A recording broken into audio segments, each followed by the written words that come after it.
अखिलेश यादव जी का तहे दिल से शुक्रिया। गर्मजोशी के साथ हमारा स्वागत किया, हम लोगों को मिलने का समय दिया।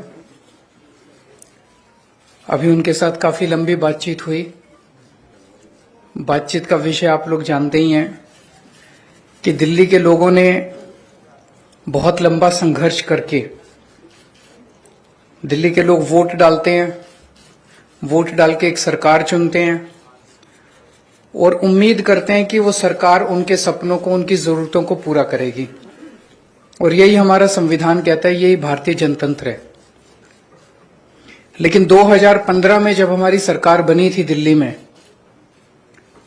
तो फरवरी में हमारी सरकार बनी और मई के महीने में मात्र 3 महीने बाद मोदी सरकार ने एक नोटिफिकेशन जारी करके हमारी सारी शक्तियां छीन ली। ब्यूरोक्रेट्स के ऊपर जो कंट्रोल होता है एक चुनी हुई सरकार का, अफसरशाही के ऊपर, ऑफिसर्स की ट्रांसफर पोस्टिंग, कोई ऑफिसर काम ना करे तो उसकी डिसिप्लिनरी प्रोसीडिंग्स, गलत काम करे, भ्रष्टाचार करे उसके खिलाफ एक्शन, नई पोस्ट क्रिएट करना, रेगुलराइजेशन करना, ये सारी जितनी भी शक्तियां थी वो सारी शक्तियां उन्होंने एक नोटिफिकेशन जारी करके छीन ली दिल्ली सरकार से, आम आदमी पार्टी की सरकार से। उसके बावजूद हमने काफी काम किया और इतना काम किया कि अगली बार फिर हम भारी बहुमत से जीते। 70 में से 62 सीट आई हम लोगों की।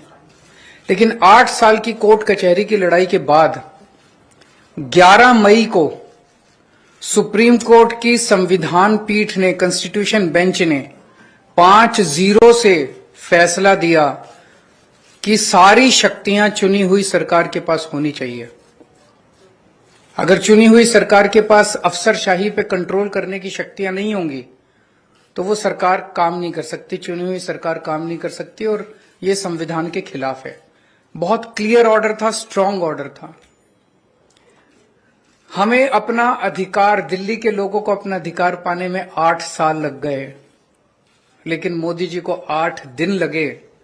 11 मई को सुप्रीम कोर्ट का ऑर्डर आया और 19 मई को प्रधानमंत्री जी ने अध्यादेश पारित करके सुप्रीम कोर्ट के ऑर्डर को कैंसिल कर दिया, पलट दिया।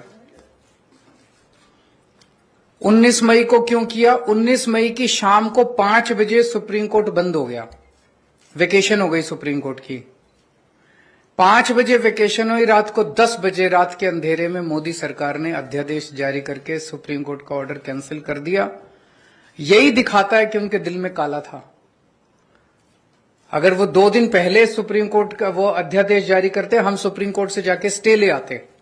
लेकिन अब सुप्रीम कोर्ट बंद है, तो अभी हमें महीना भर रुकना पड़ेगा। जब सुप्रीम कोर्ट खुलेगा हम सुप्रीम कोर्ट भी जाएंगे। लेकिन ये अध्यादेश जब संसद के अंदर आएगा, तो संसद में, लोकसभा में तो बीजेपी की मेजोरिटी है, लेकिन राज्यसभा के अंदर बीजेपी के मेजोरिटी नहीं है।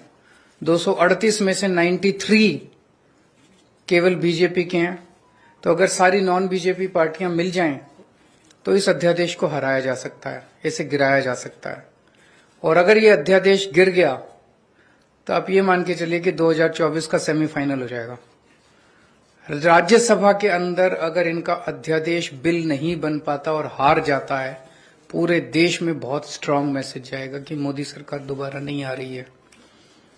मेरी अभी इसमें काफी विस्तार से चर्चा हुई माननीय अखिलेश जी से, और मैं तहे दिल से उनका शुक्रिया अदा करता हूं। दिल्ली के लोगों की तरफ से, दिल्ली के 2 करोड़ लोगों की तरफ से अखिलेश जी का और उनकी समाजवादी पार्टी का मैं शुक्रिया अदा करता हूं कि उन्होंने हमें पूरा आश्वासन दिया है कि राज्यसभा के अंदर जब आएगा तो पूरे समर्थन करेंगे दिल्ली वालों का और इसका विरोध करेंगे।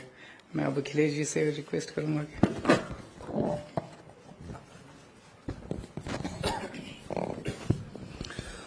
बहुत बहुत धन्यवाद। समाजवादी पार्टी के अध्यक्ष और मेरे साथ लोकसभा में 2019 से मेरे साथी रहे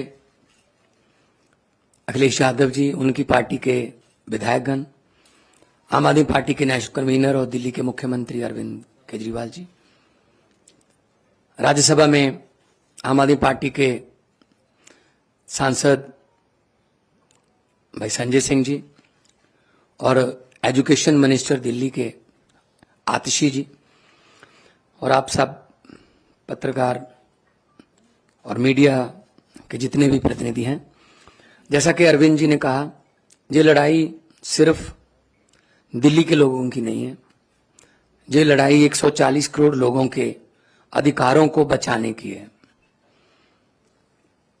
एक तरफ तो हम biggest democracy in the world कहते हैं देश को, और दूसरी तरफ लोकतंत्र पर अध्यादेश की कुल्हाड़ी चलती है, गवर्नर के जरिए तंग किया जाता है।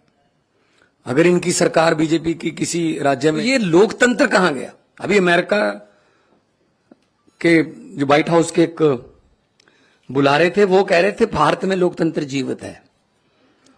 वो व्हाइट हाउस से कह रहे थे, यहां बुलाने की जरूरत है उनको। जिस दिन ट्रंप जी आए थे, उनकी पत्नी ने कहा मैंने दिल्ली के स्कूल देखने हैं, सरकारी स्कूल। तब स्कूल कौन से दिखाए गए?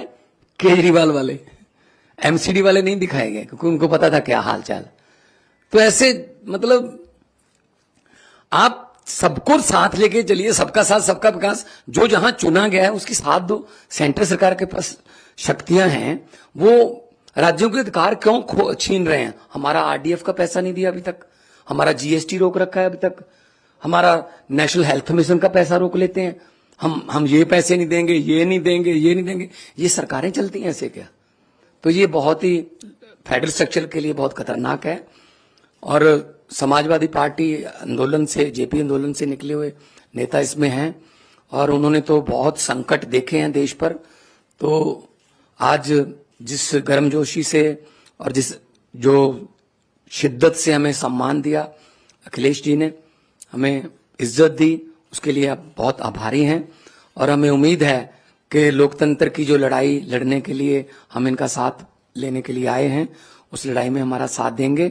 और इस लड़ाई से कोई भगवंत मान, कोई केजरीवाल या कोई अखिलेश जीतेगा नहीं। इस लड़ाई में जीतेगा तो देश की 140 करोड़ जनता जीतेगी। जी अखिलेश भाई।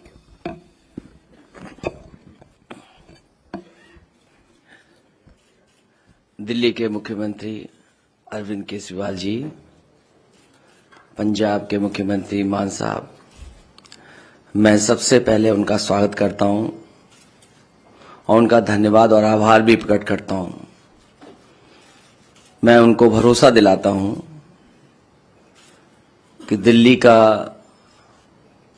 अध्यादेश जो आया है वो एंटी डेमोक्रेटिक है। इस ऑर्डिनेंस के जो सोच है वो एंटी डेमोक्रेटिक है।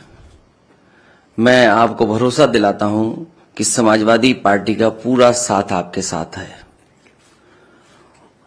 साथ ही साथ जो आप अच्छा काम कर रहे हैं शिक्षा के क्षेत्र में, स्वास्थ्य के क्षेत्र में, वो भारतीय जनता पार्टी को रास नहीं आ रहा। अच्छे काम को बिगाड़ने का काम देश में अगर कोई काम कर रहा है तो वो भारतीय जनता पार्टी है। और आपके अच्छे काम को और अच्छी सोच को देख करके घबरा रहे हैं। उन्हें लग रहा है कि दिल्ली की जनता कहीं 7 बटे सन्नाटा न कर दे बीजेपी को, इसलिए आपके खिलाफ ये ऑर्डिनेंस आया है। मैं आपका सहयोग करूंगा, साथ दूंगा। हमारे जितने भी सदस्य हैं वो आपके साथ होंगे। Thank you. बहुत धन्यवाद आपका।